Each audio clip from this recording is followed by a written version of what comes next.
অপহরণের অভিযোগে ৩ জন গ্রেফতার। কৌশিক লাহিড়ী নামে এক ব্যক্তিকে অপহরণের অভিযোগ উঠেছে।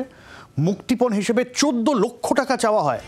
৫০,০০০ টাকা মিটিয়েও দেন অপহৃতের স্ত্রী। চিরু বৈদ্য, মিঠুন বৈদ্য, এই দুজনকে গ্রেফতার করা হয়েছে। হাবড়া থেকে অপহৃতকে উদ্ধার করা হয়েছে। পুরী থেকে তাকে হাবড়ায় নিয়ে আসা হয় এই অপহৃতকে, এমনটাই খবর। কি বলছে পুলিশ এই নিয়ে শোনাবো আপনাকে।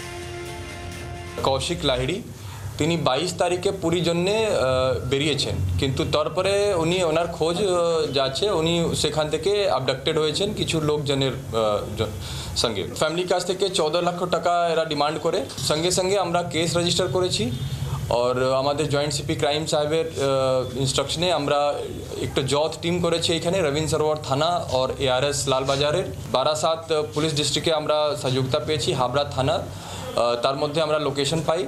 সেখান থেকে যখন রেড হয় আমরা দুজন যে অ্যাকিউজড আছে তাদেরকে আমরা অ্যারেস্ট করি, যার নাম হচ্ছে ফার্স্ট হচ্ছে চারু আহমদ বৈদ্য, সেকেন্ড হচ্ছে মিথুন বৈদ্য। দুজনেই ভাই আছে, তার son of Rahmatullah Baidya. Incident আর এর পিছনে কি কি মোটিভসগুলো আছে সেটা আমরা বার করে এই ইনভেস্টিগেশন আমরা কমপ্লিট করব।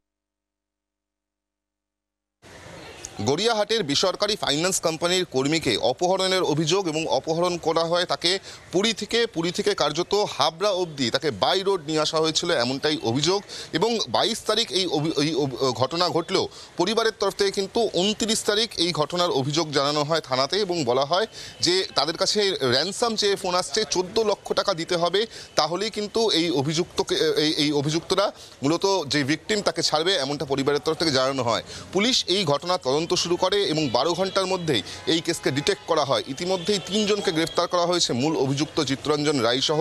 যেটা পুলিশ প্রাথমিকভাবে জানাচ্ছে যে র্যানসামের জন্য এই কিডন্যাপ করা হয়েছিল, যদিও যারা অভিযুক্ত তারা কিন্তু ভিকটিমের পূর্ব পরিচিত এবং সেক্ষেত্রে তাদের মধ্যে আগেও ট্রানজ্যাকশন হয়েছিল, এমনটা কিন্তু প্রাথমিকভাবে পুলিশ তদন্ত করতে গিয়ে জানতে পারছে। ভিকটিমকে রেস্কিউ করা হয় হাবড়া থেকে এবং তারপরেই কিন্তু জিজ্ঞাসাবাদে মূলত এই চিত্তরঞ্জন রায়ের নাম উঠে আসে। প্রথমে ২ জনকে গ্রেফতার করা হয় এবং তারপর শেষমেশ মূল অভিযুক্তকে খড়গপুর থেকে গ্রেফতার করা হয়েছে, এমনটাই পুলিশ সূত্রে জানানো হচ্ছে। জি ২৪ ঘন্টার জন্য ক্যামেরায় পার্থ পালের সঙ্গে বিক্রম দাস, কলকাতা।